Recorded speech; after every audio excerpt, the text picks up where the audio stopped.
All right, we have done it. We've made it to the last of our 5 methods of solving quadratic equations. So let's do a quick recap. How have we solved things so far? So we have solved first by graphing, then square roots, then we looked at factoring, and completing the square.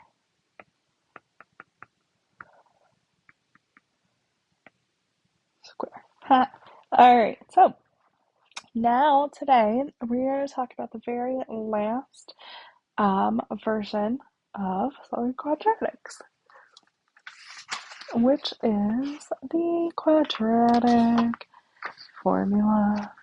All right, so the quadratic formula is actually derived from completing the square. So if you take ax squared plus bx plus c minus that equal to 0, and you complete the square, then you will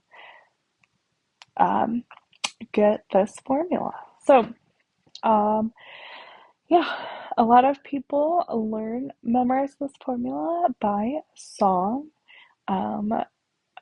typically by the tune of Pop Goes the Weasel.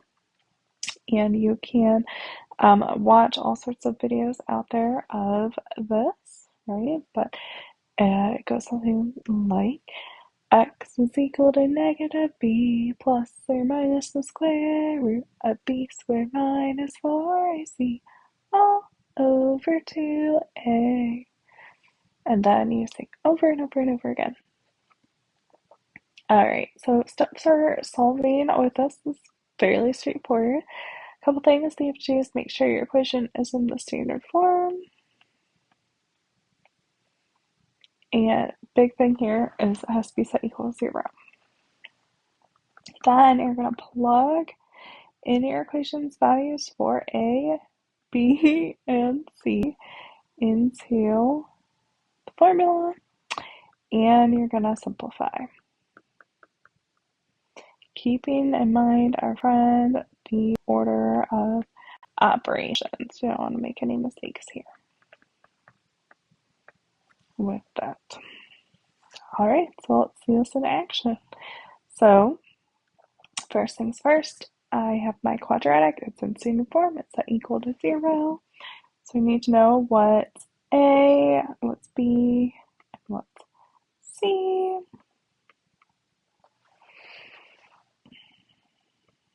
C is equal to -2. So that should have said. Forgot my equal sign. Alright, so now I can plug these values in. So we get x is equal to -3 plus or minus the square root of 3 squared minus 4ac. And then we've got the all over 2a. Alright, promise I won't sing every time. And now when we simplify, I tell my students we read like a book. So we're just going to kind of go through reading left to right, up to down, and simplifying where we can. So there's something I can do, for this -3. In here, you could actually take this whole thing, if you wanted, and plug that into your calculator exactly how you see it there, and it would give you the answer. But I'll go ahead and do this one by hand. So 3 squared, we've got 9 minus 4 times 1 times -2. So this will be 9 plus 8 all over 2. So now we just keep working, right? So 9 plus 8, that's going to be radical 17, which is not going to simplify because that's prime. So we have -3 plus or minus radical 17 over 2. So this is probably the ugliest looking answer we've gotten to solving a quadratic equation so far. This is absolutely correct. These are the solutions. There's 2 of them because that plus or minus right there. of our quadratic equation. All right, now let's talk about this b squared minus 4ac, the radicand. It has a special name, and it can tell us a lot actually about our solutions. So the value of this expression b squared minus 4ac is known as the discriminant, and it's under the radical in the formula, under the square root. All right, so if it is positive, then you're going to end up with two real solutions. So it's a positive number, you're going to have two real number solutions. So graphically, it'll look something like this, where it's crossing in two spots. Now, if it's a perfect square, so like 4, 9, 16, then they'll be rational, real rational, right?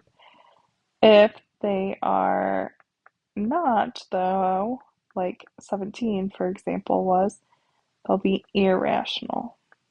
And that just means we got stuck with something under the radical.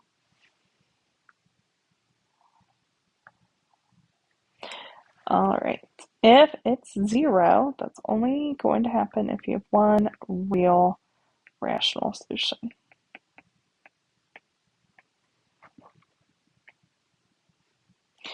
And because what happens is when you have plus or minus 0, you just end up with whatever you're adding, right? Because adding and taking away 0 doesn't change. So this is what it looked like graphically before, right, where that vertex is sitting there. All right, and then last but not least, if it's negative, you're going to have two imaginary solutions. And so this is where graphically, right, it's sitting above or below the x-axis and never crossing it. All right, so I'm only going to make you do 4 problems just so we can see kind of a variety of these types. And you'll notice that it goes a lot faster when I ask you to first find the discriminant to tell me about the number of type of solutions, because that is usually where students have the most trouble.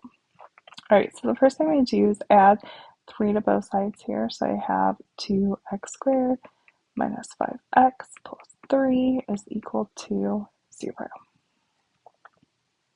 So now I'm going to find the discriminant. So b squared minus 4ac, that is negative 5 squared minus 4 times 2 times 3. That's going to be 25 minus 24, or 1.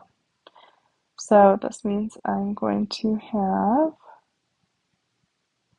because it's 1, I'm going to have 2 real and rational, since 1's a perfect square,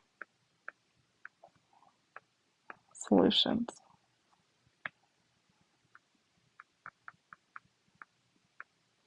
All right. So this will look like x is equal to positive 5, right, because it's negative 5. All right, I'll show negative, just so we don't forget. Plus or minus the square root. I'm just going to put 1 under there because I already did the b squared minus 4ac, so there's no sense in doing that again. All over 2 times 2. All right, so this will be 5 plus or minus 1 over 4. So we can carry out that addition and subtraction. So 5 plus 1 is 6 over 4, right? So that's 3 halves. 5 minus 1 is 4 over 4, and that's 1. Because I have these real rational solutions here, I know that this also would have factored, which is pretty cool. All right, But if you prefer the quadratic formula or you're just trying to practice, right, that's great too. All right, this one is already in standard form, so that equals 0, ready to go. So let's start with a discriminant. B squared minus 4ac, that's going to be 4 squared minus 4 times 1 times 13. How unlucky. All right, so it's going to be negative 36. So we'll have two imaginary solutions because it's negative.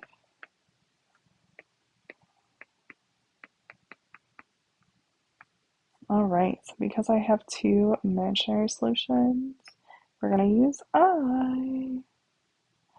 All right, so this looks like negative 4 plus or minus the square root of negative 36 all over 2 times 1. So it's negative 4 plus or minus 6i over 2, and both 4 and 6 are even, so I can simplify and get negative 2 plus or minus 3i. Those are my two imaginary solutions. All right, go ahead and try C and D on your own. Go ahead, pause the video. I'm totally serious. Try them out. These ones right here.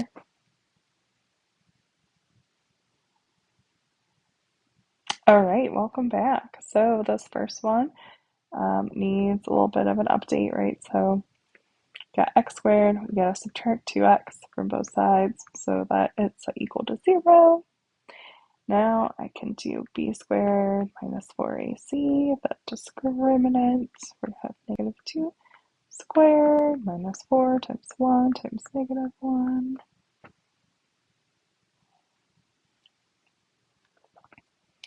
So this will be 4 plus 4, or 8. Now that's going to be two real but irrational solutions since um, 8 is not a perfect square. So something's going to get behind under the radical. So now I've got x is equal to negative 2 plus or minus the square root of 8 all over 2. So this will be 2 plus or minus 2 radical 2 is how I would simplify radical 8 over 2. And because I've got a lot of things divided by 2, you can simplify it this way. Just remember that the 2 under the radical cannot simplify with that denominator. It stays as is. All right, last one. Now you might not notice, but all of these are even, so I could factor out 2, divide that away. If not, if you don't notice that, it's okay. You can still get the right answer at the end. You'll just have a little bit extra simplifying that you'll have to do. So this looks like x squared plus 3x plus 5 equals 0. This does not factor, right? Which is why we are using the quadratic formula here. And let's think about b squared minus 4ac. All right. So it's going to look like 3 squared minus 4 times 1 times 5, which is 9 minus 20, or negative 11. So we're going to have two imaginary solutions.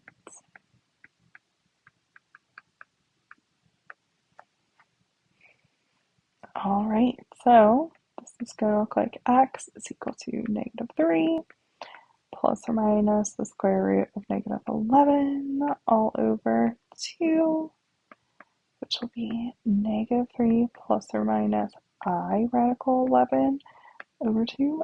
And that's it. It doesn't simplify any further. All right, guys, we have done it. We have completed all methods of solving quadratics. Now you guys are pros. Congrats.